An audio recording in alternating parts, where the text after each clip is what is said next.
Olá, quero te dar as boas-vindas para a nossa aula, os primeiros passos depois do diagnóstico de TDAH. E essa aula é muito importante porque, basicamente, muitas pessoas ficam com dúvida de como proceder. Afinal de contas, já foi uma jornada intensa até que você descobrisse o TDAH na sua vida, até que você conseguisse buscar o suporte de um profissional especializado em TDAH, um profissional de saúde mental, seja ele um psicólogo, um neuropsicólogo, um neurologista ou então um psiquiatra. A gente sabe que existem várias barreiras até chegar nesse momento, um momento da aceitação, um momento de conseguir identificar que uma série de sintomas, uma série de aspectos que estavam presentes na sua vida, simplesmente agora tem um conjunto de explicações, né, do porquê você tinha tantas dificuldades, tantas características comportamentais, mas também cognitivas, que dificultavam diversos aspectos da sua vida. Na aula que a gente tem aqui sobre como descobrir se você tem TDAH, você já tem ali uma série de aspectos que facilitam a compreensão do diagnóstico e principalmente para conseguir identificar a diferença entre o diagnóstico de TDAH com o diagnóstico de outros transtornos ou outras características que podem se assemelhar ao TDAH, mas tendo em vista toda essa jornada e que talvez você já tenha passado por um profissional que veio e trouxe essa conclusão sobre o diagnóstico, essa aula é para explicar quais são os primeiros passos. E eu falei sobre essa questão da aceitação, porque é difícil a gente conseguir, depois de tantos anos, principalmente se você teve o diagnóstico tardio já como adulto, é muito difícil a gente conseguir aceitar e conseguir identificar principalmente o que são as minhas características e o que são as minhas características que foram atreladas a essa construção de uma vida sem ter a consciência de que o TDAH estava atuando na minha vida, né? E eu digo isso pela experiência própria, porque talvez você saiba, eu descobri o TDAH aos 27 anos e demorou um pouco até eu conseguir entender o que significava ter TDAH. Então eu patinei muito tempo, eu fingi durante muito tempo que isso não existia na minha vida, de que isso não afetava. E foi só à medida que eu fui compreendendo o TDAH e fui compreendendo o impacto do déficit de atenção, o impacto da hiperatividade, dos comportamentos impulsivos, que eu fui compreendendo a importância, a relevância do diagnóstico e principalmente a relevância de o que fazer depois do diagnóstico. E aí, à medida que eu fui tendo maior noção sobre esses aspectos, foi quando eu consegui olhar para o lado e falar: entendi por que as coisas estavam acontecendo da maneira como elas estavam acontecendo, e eu entendi por que eu precisava de cuidar de alguns aspectos da minha vida que eram afetados pelo TDAH, e aí buscar as estratégias, o tratamento, e assim buscar uma maneira de equilibrar, de trazer mais qualidade de vida para aquilo que eram os aspectos da minha vida pessoal, qualidade de vida para aquilo que eram os aspectos da minha vida profissional, do que era a base da minha rotina, e conseguir principalmente ter essa impressão de que agora eu conseguia dar conta da minha vida, das minhas atividades, daquilo que eram os meus projetos. E eu gosto muito de falar assim que um grande efeito, um grande resultado, algo que as pessoas podem perceber que é possível ter uma vida com qualidade de execução, de cuidar da própria vida, e que eu posso demonstrar é, por exemplo, esse projeto. É a gente estar aqui reunidos, você assistindo isso, porque isso, eu diria tranquilamente que há 10 anos atrás era simplesmente impossível de acontecer. Não só porque não existiam tantas ferramentas, plataformas e coisas para poder oferecer um espaço, um ambiente de aprendizado como esse, mas porque eu simplesmente não ia conseguir. Eu não ia conseguir porque eu ia iniciar, eu ia me engajar naquela tarefa e com certeza com o passar do tempo eu ia desistir, eu ia ficar cansado, eu ia estar estressado, ou ia achar que eu era burro ou que eu não tinha capacidade. Eu ia duvidar da minha capacidade de conseguir realizar as coisas, porque eu não ia conseguir dar conta de tudo,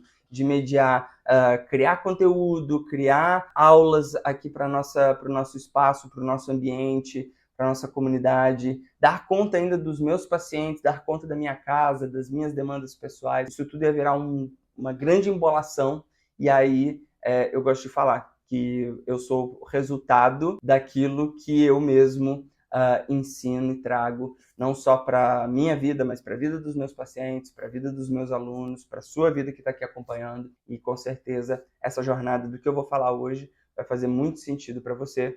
Então, eu quero começar falando que para você obter o diagnóstico, você necessariamente passou por um processo de avaliação. Ou foi por uma avaliação clínica, feita por um psicólogo, feita por um psiquiatra, por um neurologista, ou foi, através desses especialistas, passou por uma avaliação neuropsicológica. Lembrando que na avaliação neuropsicológica, o que a gente vai descobrir ali? O que a avaliação neuropsicológica serve? Ela é pré-requisito para o diagnóstico? Bom, se você assistiu a aula que eu falo sobre como descobrir se você tem TDAH, você já sabe que a avaliação neuropsicológica ela não é uma avaliação diagnóstica, ela não é uma avaliação conclusiva, ela não vai ela não vai te dar um resultado binário, sim ou não, você tem ou não tem TDAH. Na verdade, ela vai fazer uma avaliação das funções executivas do cérebro, para poder também avaliar as alterações cognitivas e de aprendizagem, para também avaliar o índice de inteligência e capacidade cognitiva, para também conseguir identificar os impactos que essas funções ou disfunções estão gerando na sua personalidade, nos seus índices de saúde mental, seja relacionado à ansiedade, seja relacionado à depressão. Então, a avaliação neuropsicológica, ela dá assim, uma visualização mais ampla, mais clara, sobre como é que estão funcionando os seus aspectos neuropsicológicos, seus aspectos mentais e principalmente da atuação do seu cérebro. E aí, a partir disso, você vai ter o resultado de um profissional, seja o psicólogo, seja o neurologista, seja o psiquiatra, também unindo a avaliação neuropsicológica com uma avaliação clínica, em que vai ser pesquisado o seu histórico de vida, os prejuízos que você identifica na dinâmica do seu dia a dia. Você sabe que as características do TDAH precisam estar presentes afetando, né, mais de uma área da sua vida. Ou seja, precisa estar na sua rotina, precisa afetar seu trabalho, precisa afetar o seu estudo, precisa afetar a sua organização financeira, seus projetos pessoais. Então, precisa estar presente em pelo menos mais de uma área da vida, causando prejuízo. Então, quando você tem essa compreensão do diagnóstico, você passa, então, para a próxima etapa. E o que é a próxima etapa? Bom, a próxima etapa é você entender o que significa ter um diagnóstico de TDAH. Então, quando você entende o diagnóstico, quando você entende as características do TDAH, a gente precisa passar pelo processo que a gente chama de psicoeducação, que é entender quais são essas características, quais são os sintomas e entender a dinâmica que esses sintomas e essas características geram no seu dia a dia, nessas áreas da sua vida, seja financeira, seja profissional, seja de estudos, seja pessoal, seja nos relacionamentos. Muitas vezes as pessoas chegam trazendo assim histórias, né, trazendo situações da vida nos relacionamentos, falando que o parceiro, a parceira, a esposa ou o marido achavam que aquela pessoa ela era desleixada, ela era preguiçosa, ela não se importava, ou então o pai, a mãe tinham essa impressão e ficavam sempre julgando, falando, isso aí é falta de força de vontade, né? Você não tem força de vontade para poder fazer as coisas, você é muito preguiçosa, você é muito preguiçoso. Então, essas marcas, elas foram se acumulando e quando a gente começa a compreender a dinâmica, a neurodinâmica dos sintomas, através desse processo de psicoeducação, a gente chama isso de psicoeducação, que é fazer isso aqui que a gente está fazendo, né? Educar sobre quais são as características dos sintomas, quais são as características comportamentais, cognitivas do TDAH, e você começa a identificar, olha, é por isso que eu faço isso desse jeito. Uma das coisas que sempre as pessoas se identificam é quando eu falo sobre, por exemplo, os comportamentos impulsivos, que é, por exemplo, quando você resolve se engajar numa atividade e aí você vai lá e, digamos, você vai começar a fazer kitesurf, tá? Inventei agora aqui na minha cabeça, kitesurf. E aí você começa a pesquisar prancha de kitesurf, a vela do kitesurf, que é aquele negócio, aquela pipa, né, gigante, aí a roupa, Aí o óculos, que é o melhor óculos para poder, porque ele fica agarrado, preso na cabeça, então você pode entrar na água e não tem problema, e aquele óculos repele a água e não sei o quê. E aí você começa a pesquisar sobre kitesurf, ver vídeos de kitesurf, começa a seguir pessoas que são atletas de kitesurf, e você mergulha naquele negócio e você começa a gastar dinheiro e paga a aula e faz não sei o quê, e quando você viu, você está imerso, e quando passa essa onda do kitesurf, você deixa tudo lá do lado, e isso durou 3 meses. Então, esse exemplo é uma coisa que muitas pessoas se identificam. Não sei, talvez não seja kitesurf, talvez seja um conteúdo em específico na internet que você mergulhou e só queria saber daquilo. Eu, por exemplo, fiquei viciado em Midjourney, que é uma inteligência artificial que faz imagens. E aí eu fiquei ali estudando aquilo dias e dias e dias e dias, e depois a onda passou. Então, quando você começa a perceber que as suas características estão atreladas a esse funcionamento dos sintomas do TDAH, como esse, por exemplo, que é o hiperfoco e a impulsividade, você começa a mapear melhor a sua vida. Você começa a ter uma compreensão da sua vida de uma forma mais clara, mais precisa. Você começa a perceber as tendências comportamentais, sabe? De conseguir avaliar, eu tô agora nesse momento de hiperfoco, mas agora não é o momento de eu fazer isso. Então eu consigo ter maior clareza dos meus comportamentos e modular meus comportamentos de acordo com aquilo que é importante, aquilo que é a minha necessidade daquele momento. E aí eu digo assim que ter estratégias para lidar com os sintomas é algo que vai te acompanhar para o resto da vida, tá?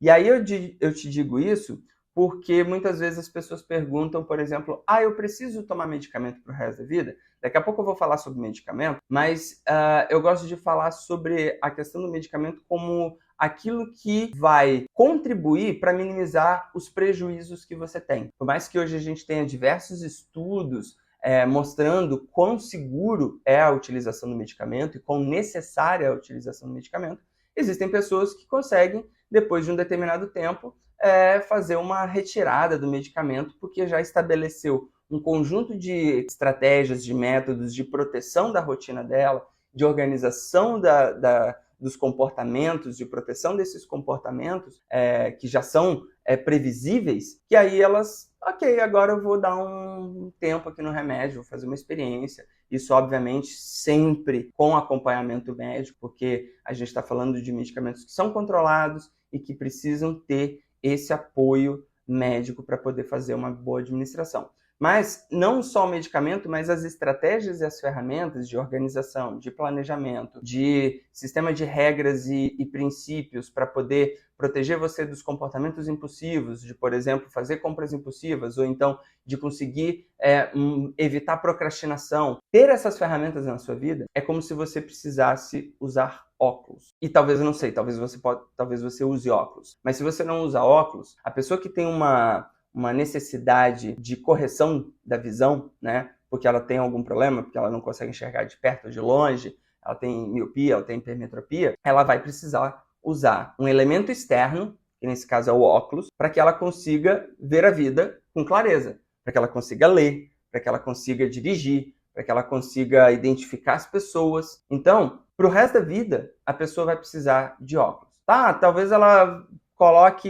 faça implante de lente. Ok, é um elemento externo que foi implantado para que ela consiga enxergar, porque ela necessita dessa correção na visão. Para quem tem TDAH, é a mesma coisa. Para que você consiga ter organização, dar conta das suas atividades, conseguir ter um senso de controle sobre a própria vida, sem cair na procrastinação, sem ter o acúmulo de pendências, sem cair na ansiedade, na depressão, que muitas vezes está atrelada à dificuldade que a pessoa tem em fazer uma gestão eficiente das próprias demandas, ela vai precisar, para o resto da vida, usar estratégias, métodos, ferramentas, cumprir com regras, estabelecer as regras e cumprir com as regras, para poder ter uma vida com qualidade de vida. E muitas vezes as pessoas vêm atrás de mim querendo resolver o TDAH delas para tentar ser mais produtiva no trabalho, para tentar ser mais eficiente. E aí eu falo para essas pessoas que o que importa para que ela se sinta mais produtiva não é ela fazer mais coisas, mas ela conseguir mapear os prejuízos que o TDAH está causando e que impedem com que ela seja mais produtiva,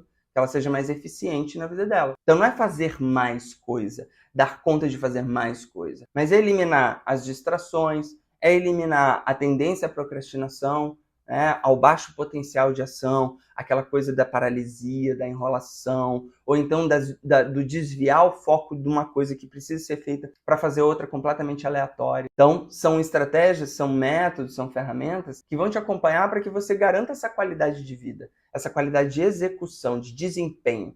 Gosto sempre de ressaltar o Herschel Berkeley, que é um dos principais autores aí no mundo, é um best-seller, né, da ciência e um grande estudioso do TDAH, que ele fala que o TDAH não é um distúrbio da aprendizagem, não é um distúrbio de conhecimento, é um distúrbio de desempenho, de execução. Porque basicamente tem duas coisas que acabam acontecendo com as pessoas que possuem TDAH.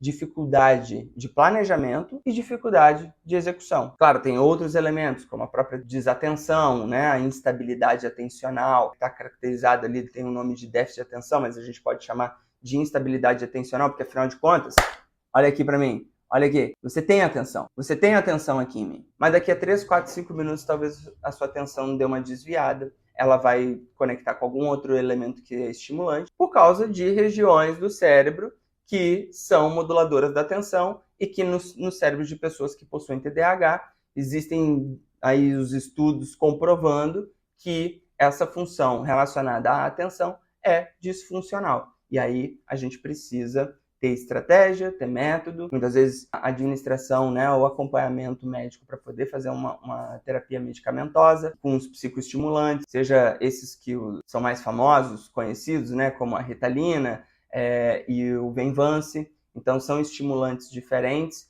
e que possuem características de acionar áreas do cérebro que estão disfuncionais em pessoas com TDAH.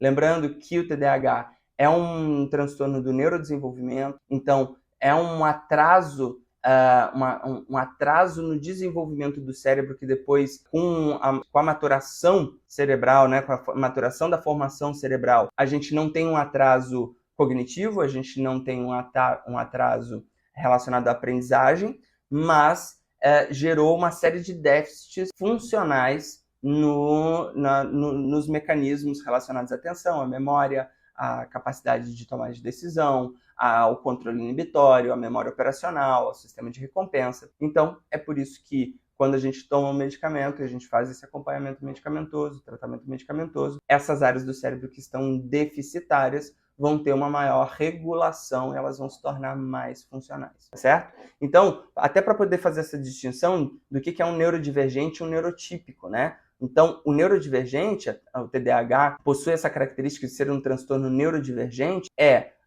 o fato do funcionamento do cérebro ter deficiências, ter uma série de mecanismos divergentes, funcionam de uma maneira diferente, em comparação com o cérebro neurotípico. Então, para uma pessoa com TDAH, é muito mais difícil fazer determinadas coisas do que pessoas neurotípicas. A própria procrastinação. Absolutamente todas as pessoas no mundo procrastinam. Todas! Só que as pessoas com TDAH, elas sofrem com uma procrastinação crônica exacerbada, que não tem explicação, que não é preguiça. Elas simplesmente são assim. Então, é muito mais custoso, gasta-se muito mais energia para se fazer uma coisa. A pessoa que tem TDAH, ela gasta muito mais energia para fazer uma coisa simples do que uma pessoa neurotípica. Talvez uma pessoa neurotípica, ela chega e fala assim, vou dar uma geral aqui na casa, vou arrumar a casa, vou dar uma limpeza aqui para tirar o pó e botar a roupa para lavar. E aí ela vai lá e faz isso em 2 horas. Uma pessoa com TDAH, ela pode levar 4 horas, 5 horas, um dia inteiro, e talvez ela não consiga fazer tudo. Porque são elementos que estão ali dentro das funções executivas, dessa característica de desempenho, essa disfuncionalidade de desempenho, disfuncionalidade de execução, que fazem com que tudo fique muito mais difícil. E esses dias eu estava até falando com uma aluna da mentoria e ela falou assim,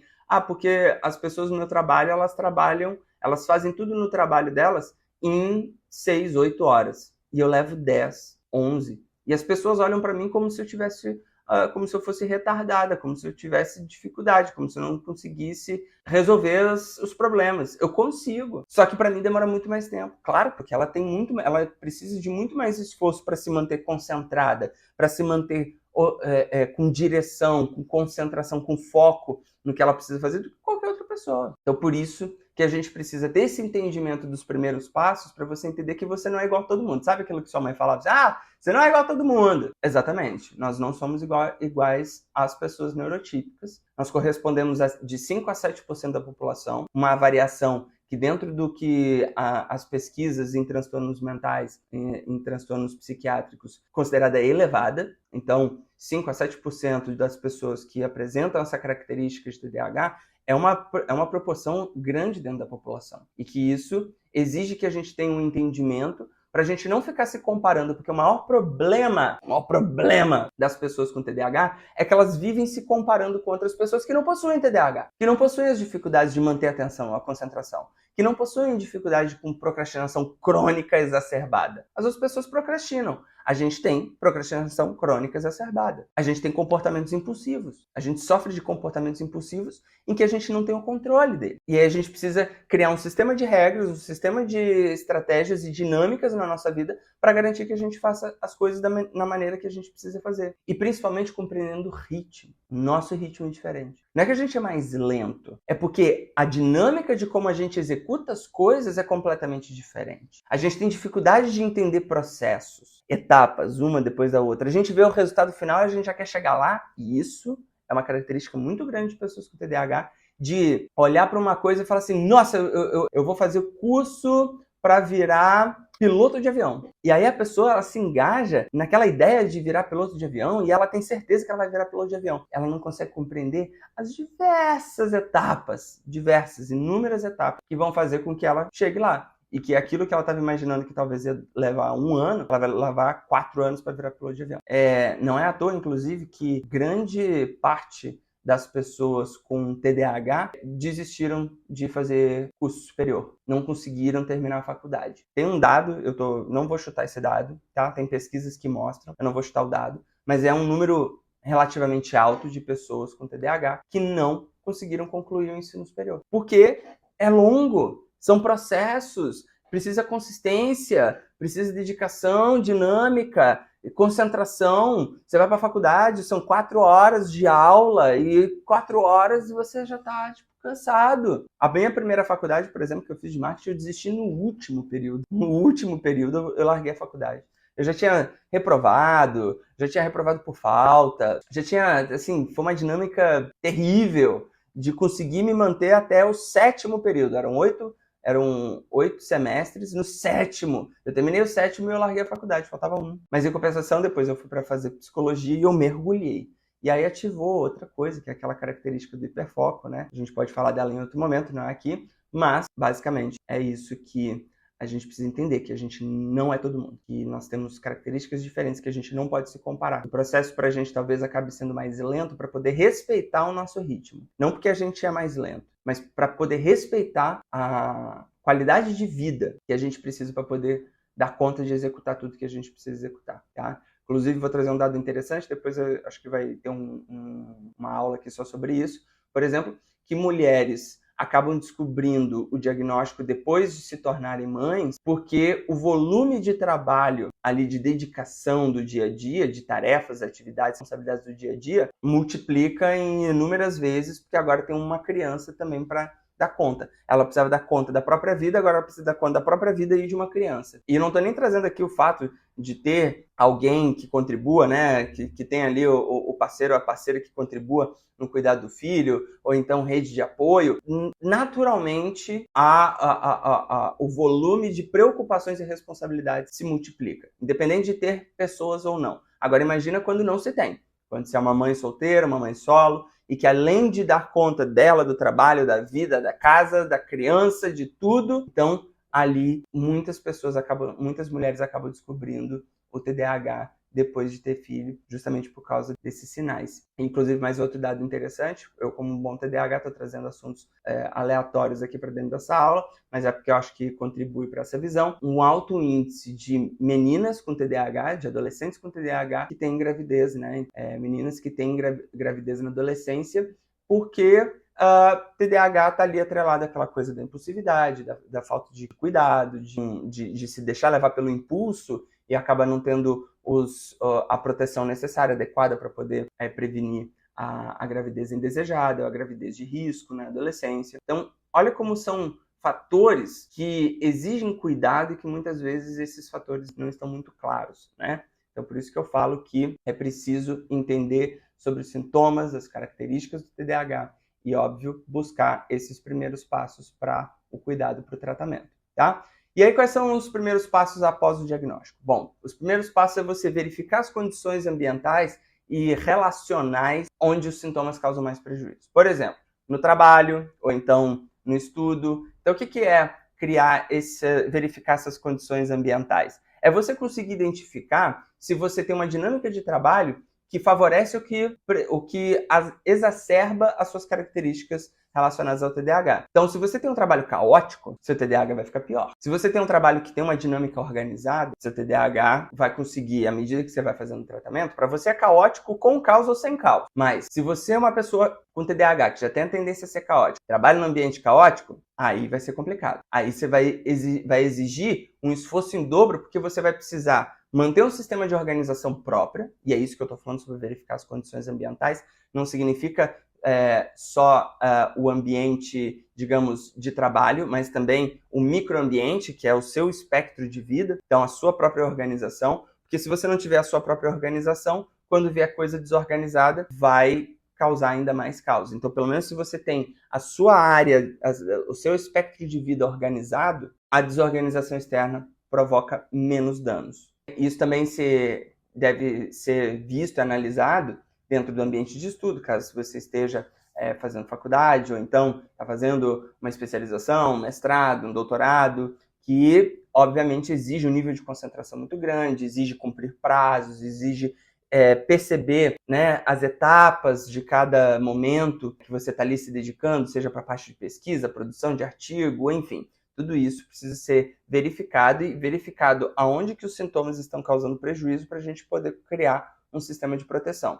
Nos relacionamentos, cara, vai ter aqui o episódio, você vai encontrar aqui, deve ter, se ainda não tem é porque vai ter. Se você já está assistindo e tem, procura aí, porque talvez já esteja disponível. Uma aula só sobre relacionamentos. Seja com a família, seja com o cônjuge, né? Seja com o marido, com a esposa, com o namorado, com a namorada, com irmão, irmã que você mora junto, com as pessoas que estão no seu entorno, sobre como é que os seus comportamentos causam impacto na vida nesses relacionamentos. Então, como é que é a dinâmica que você tem com essas pessoas, seja na rotina de casa, seja nas responsabilidades compartilhadas, seja nos momentos de lazer, seja nas várias falhas e gaps que acontecem. Por exemplo, eu tinha, né, hoje em dia já de boa, mas assim, a pessoa falar, passa na padaria, na hora que você estiver vindo, passa na padaria, e eu esqueci. E aí ficava, que mágoa, poxa, eu falei, pedi para ir na padaria, e não sei o que, e eu esqueci de ir na padaria. Ou então ia no supermercado,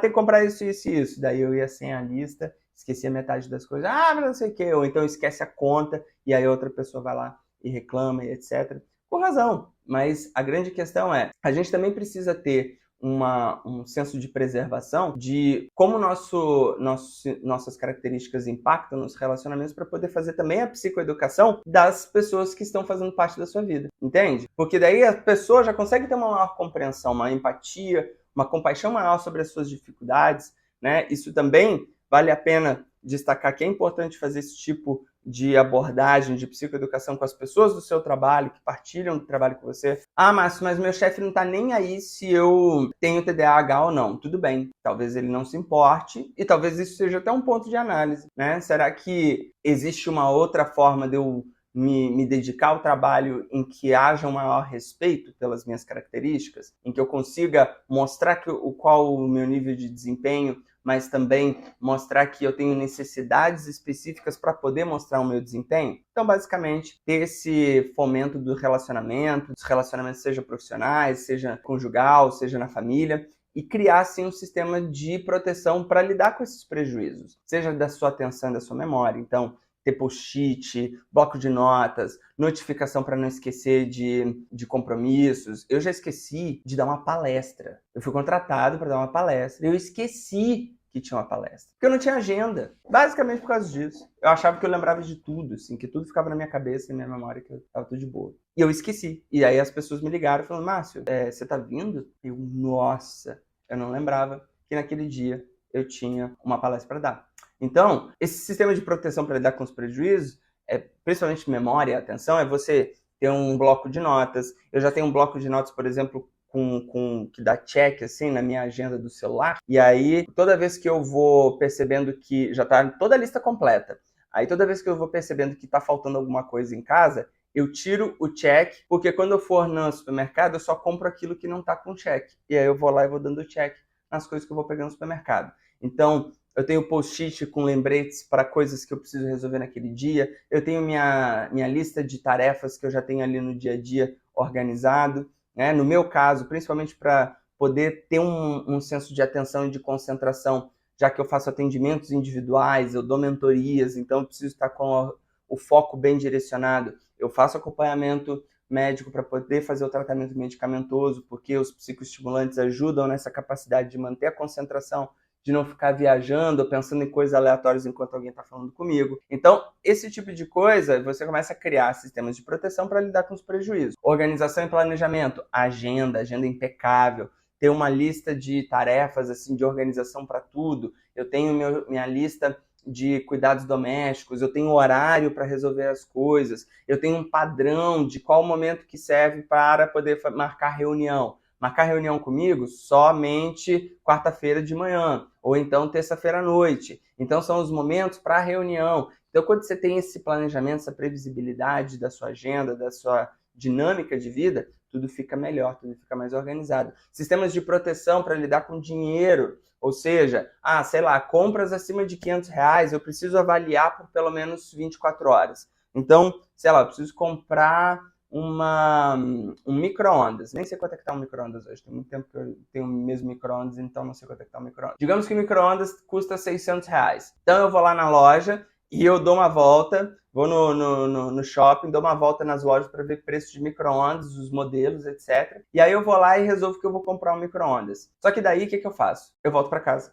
e eu penso por 24 horas, tá? Então, estou dando um exemplo de como poderia ser feito. Ou então, eu pesquiso todos os micro-ondas na internet, hoje tem essa facilidade, e aí eu levo 24 horas para poder comprar, ao invés de ir lá e já escolher e já clicar no botãozinho. Por quê? Porque pode ser que eu esteja comprando por impulsividade, porque eu achei super legal, super maneiro.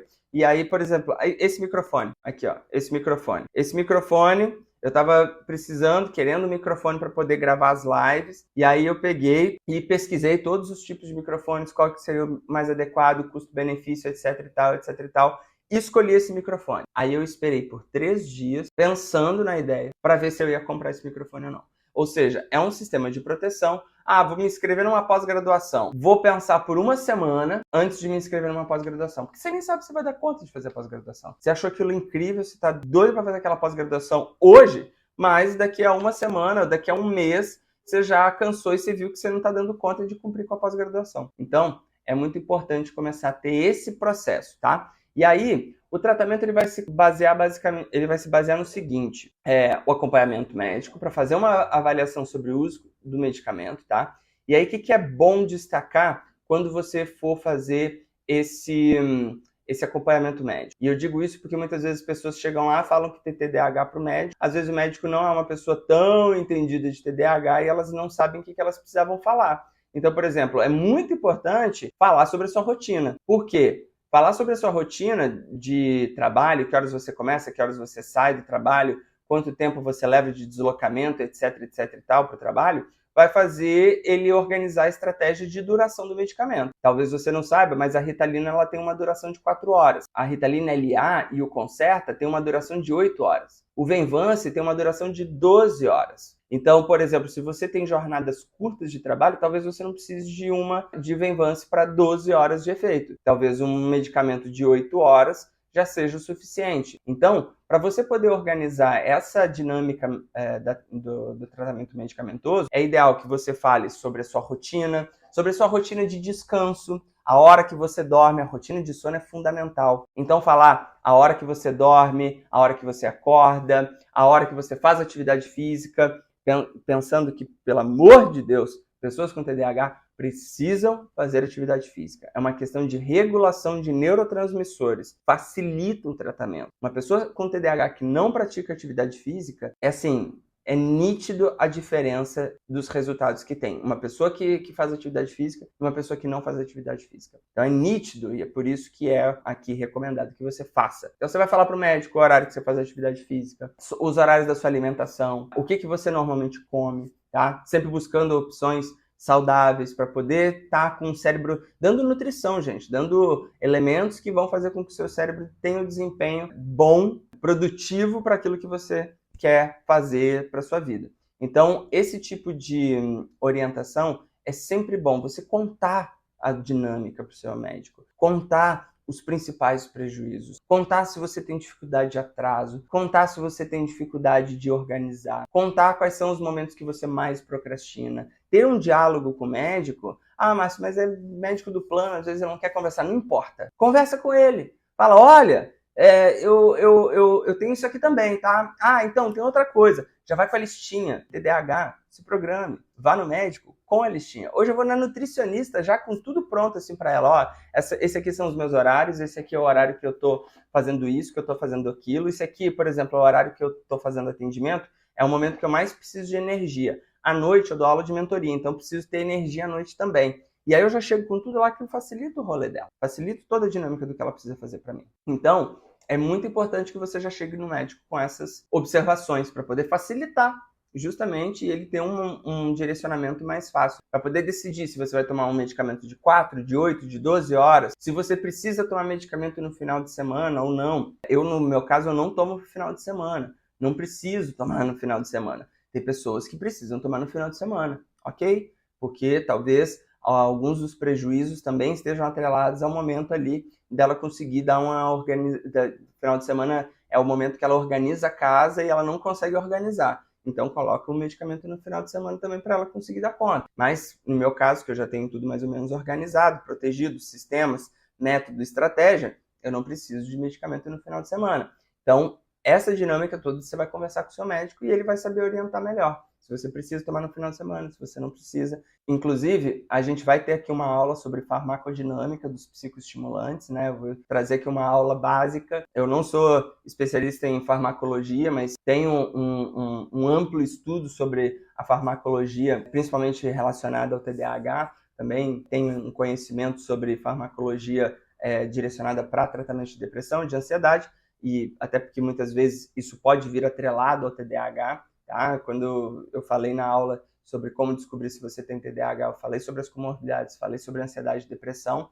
Se você não assistiu, volta lá e assiste essa aula. Mas é importante você entender depois como é que funciona essa coisa da administração do medicamento, porque não é um medicamento que você tem a necessidade de uso contínuo para sempre ou de forma prolongada, que se você esquecer um dia, deu ruim no tratamento. Não, se você esquecer um dia, provavelmente você vai perceber que você está no seu modo TDAH normal. E aí, quando você toma medicamento, ajusta de novo as regulações, a regulação das funções do cérebro. Isso aí a gente tem uma aula, vai ter uma aula aqui sobre farmacodinâmica dos psicoestimulantes, tá? Se você está assistindo, pode ser que você já esteja essa coisa. Dá uma procurada aí, ver se você encontra essa aula. Se não tá aí ainda, porque daqui a pouco vai ser lançado, tá bom? Acompanhamento psicológico e às vezes até psicopedagógico, dependendo se você ainda está em fase de estudos. Muitas vezes as pessoas têm dificuldade de conseguir elaborar estratégias de estudo e uma pessoa, um profissional da psicopedagogia pode te ajudar nessa organização. São pessoas, alguns profissionais possuem esse entendimento sobre TDAH e conseguem formatar estratégias de estudo, de aprendizagem, que podem ajudar, contribuir, né, na sua organização para poder fazer uma faculdade, ou então se você ainda está terminando o ensino básico, né, ali o ensino fundamental ou médio, mas, de forma geral, um psicopedagogo pode te ajudar nessa organização de estratégias para facilitar o processo de aprendizagem. Acompanhamento psicológico é o seguinte, ele se fundamenta basicamente em 3 pilares, eu diria, tá?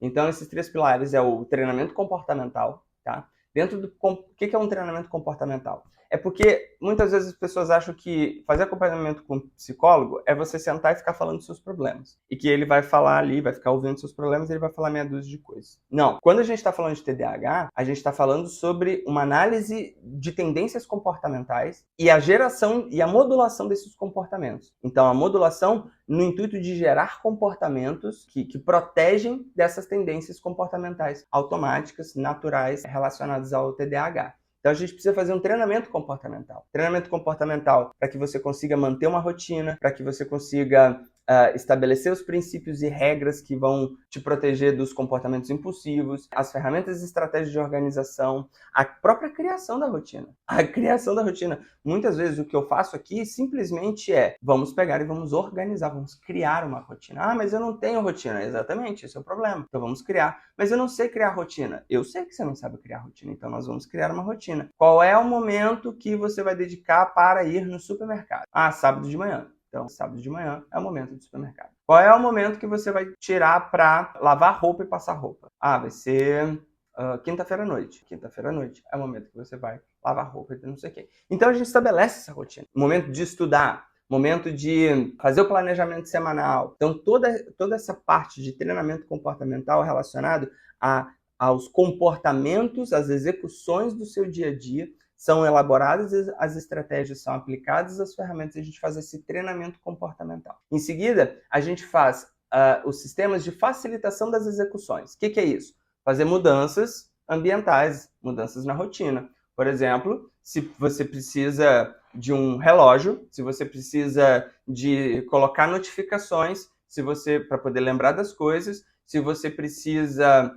você está estudando para concurso, e aí você estuda em casa e tem aquele negócio, aquela doideira de gente em casa falando, etc. Organizar um ambiente, planejar, para que haja uma facilitação da execução daquilo que você precisa fazer. Depois do treinamento comportamental, não é depois, mas ali a gente está fazendo essas variáveis, cuidando dessas variáveis, do treinamento comportamental, da facilitação das execuções, principalmente fazendo adequações do ambiente, do contexto, das relações, e também o desenvolvimento de aspectos psicoafetivos, que é lidar com o impacto que o TDAH causa na autoestima, na autoconfiança, no senso de autoeficácia, de você perceber que você dá conta de fazer as coisas que você precisa dar conta, de você perceber o que precisa ser transformado na sua visão sobre você mesmo. Porque está muito atrelado a uma série de marcas, de frustrações, de rótulos que você recebeu e que isso faz com que você se enxergue dessa maneira. É o que a gente chama de contorno do self, contorno do eu. É como eu consigo me enxergar, como eu me percebo. Eu me percebo uma pessoa que desconfia da própria capacidade. Eu me percebo uma pessoa inútil, ou então preguiçosa, ou então burra. São coisas que eu escuto aqui constantemente. Não estou falando isso aqui da minha cabeça, não. São questões que as pessoas carregam consigo, elas trazem consigo essas marcas. Então a gente precisa cuidar disso, porque para poder mostrar que essa lente que você está observando, ela tá suja, né? Uma lente ali para poder enxergar a coisa, ela tá suja, ela tá embaçada pelo TDAH. Mas quando a gente começa a cuidar do TDAH, você vai ver que, olha, não era eu, era o TDAH. Era o déficit de atenção, a hiperatividade e a impulsividade. Então, por isso que a gente faz esse desenvolvimento de aspectos psicoafetivos e que aí é, assim, batata. Batata que, à medida que a gente vai implementando e você vai compreendendo a função das estratégias, das ferramentas, dos treinamentos comportamentais, você vai ganhando um senso de autoconfiança, de conseguir perceber que você dá conta de fazer as coisas, e é incrível, isso é fantástico. Então, não é só terapia pela terapia, não é só terapia para vir aqui e falar quais são os seus problemas, quais são as suas angústias. É também trazer esse aspecto do entendimento do que é o TDAH. Buscar os treinamentos. Também não é só ficar fazendo treinamento. Então, não é só ficar fazendo treinamento de ferramentinha. E também não é só falar dos seus problemas, das suas angústias. É conseguir englobar e perceber que essas coisas estão conectadas. E que você cuida das angústias, do sofrimento, mas também cuida da parte comportamental dos treinamentos que precisam ser feitos, das ferramentas que precisam ser implementadas. E aí eu destaco a importância de você buscar justamente um profissional especializado em TDAH. Porque nem todo profissional, nem da psicologia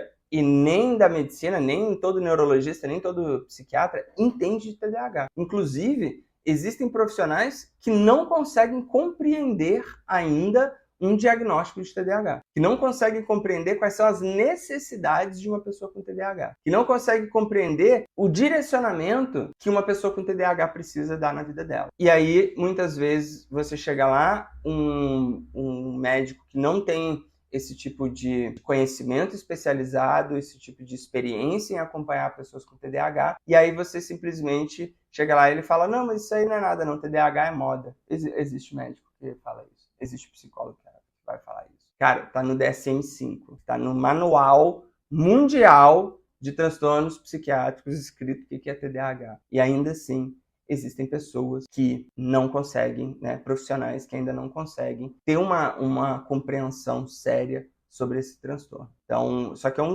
eu acho que você sabe, né, que é um transtorno que causa extremo impacto nas nossas vidas, que causa extremo prejuízo, que causa profundas marcas na autoestima, na autoconfiança, profundas marcas de frustrações acumuladas e que isso impacta no senso de você não se achar capaz. Então, é preciso procurar um profissional que tenha seriedade, que tenha uma experiência já atrelada ao TDAH. Então, se você conhece outra pessoa que tem TDAH, pergunta para ela quem é o médico, quem é o psicólogo que está avaliando, que está fazendo acompanhamento, né, que sabe fazer um diagnóstico, que sabe conduzir um tratamento. E assim, isso vai trazer com certeza mais segurança nas etapas que você está dando, para você poder entender que você está sendo, que você tem uma rede de suporte, uma rede de apoio para poder lidar com os prejuízos, com os impactos que o TDAH causa na sua vida. E aí, no que você deveria, então, depois de tudo isso, no que você deveria investir mais energia? Depois que você descobriu o TDAH, depois que você buscou um profissional para poder fazer o acompanhamento, para poder fazer o tratamento, o que você deveria investir mais energia? Principalmente nas mudanças e adequações de rotina, tá? Que com certeza são os aspectos que mais estão prejudicados na sua vida ou que, por não estarem organizados, mais prejudicam outros aspectos. Pelo fato de talvez você não ter uma rotina, uma adequação na sua rotina, talvez isso prejudique o seu trabalho, talvez isso prejudique o seu relacionamento, que daí você está sempre atrasado, ou está sempre devendo alguma coisa para alguém da sua família, para o seu marido, para sua esposa, que você está ali e você falou que ia resolver e não resolve. Então, essas adequações da rotina é o que favorece com que você faça as execuções que você precisa fazer nas suas demandas, suas necessidades. Às vezes trocar uma torneira, eu gosto de dar esse exemplo, trocar uma torneira da cozinha, da pia da cozinha, ou então pendurar um quadro que está lá há 6 meses, estão te pedindo para fazer isso, você não faz. Para conseguir dar conta do seu trabalho, você conseguir ter uma dinâmica de casa bem organizada, para você conseguir dar atenção para as coisas do trabalho de forma mais focada. E vice-versa, se as coisas do trabalho estão completamente desorganizadas, você chega em casa e não consegue dar conta das coisas de casa, porque as coisas do trabalho estão desorganizadas, como é que você vai organizar as coisas de casa, então? Se está lá, você chega em casa e tem que continuar trabalhando porque você não conseguiu organizar o que precisava dentro do trabalho. Então, as mudanças e adequação na rotina é fundamental. E aí, manter a consistência no tratamento, manter a consistência nas estratégias, manter a consistência. Eu sei, talvez você fale assim, Márcio, mas eu não tenho consistência. Eu sei que talvez consistência seja a coisa mais difícil que você tenha na sua vida. Não é todo mundo que tem TDAH que tem dificuldade em consistência, mas muitas pessoas com TDAH possuem essa dificuldade. Então, assim, se tem uma coisa que você deveria dedicar 100% da sua energia para manter em termos de consistência, é o tratamento e a implementação das estratégias. Porque daí todas as outras consistências, todas as outras coisas que você precisa fazer de maneira disciplinada e consistente, elas já vão estar dentro dessas estratégias. Então, focar em manter o tratamento, ter ali o acompanhamento, focar nos exercícios, focar no treinamento, manter essa dinâmica. Às vezes é algo que você vai fazer semanal, às vezes é um período de treinamento comportamental que você vai fazer ali durante 30 dias, com atividades diárias. Não sei, não importa o modelo. O que importa é, uma vez dentro de um processo de tratamento do TDAH, se engajar nele, porque a transformação é fantástica, é incrível. Talvez você já tenha ouvido falar sobre a jornada 21 dias, TDAH sob controle, que eventualmente eu abro turmas e são 21 dias de tarefas sequenciais, 21 dias de tarefas diárias. E é incrível que as pessoas que realmente se engajam, que veem aquilo ali como essa é uma oportunidade que eu tenho para colocar, né,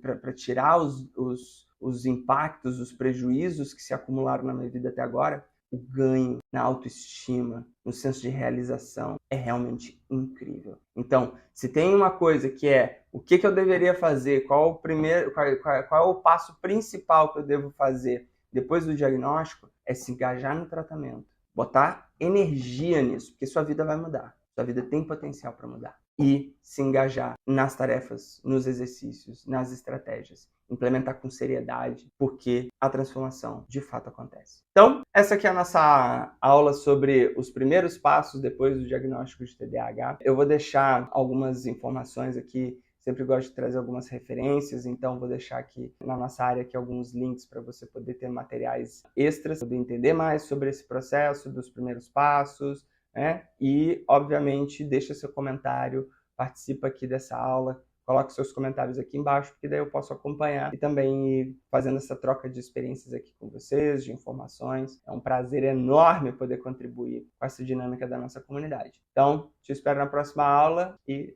até mais.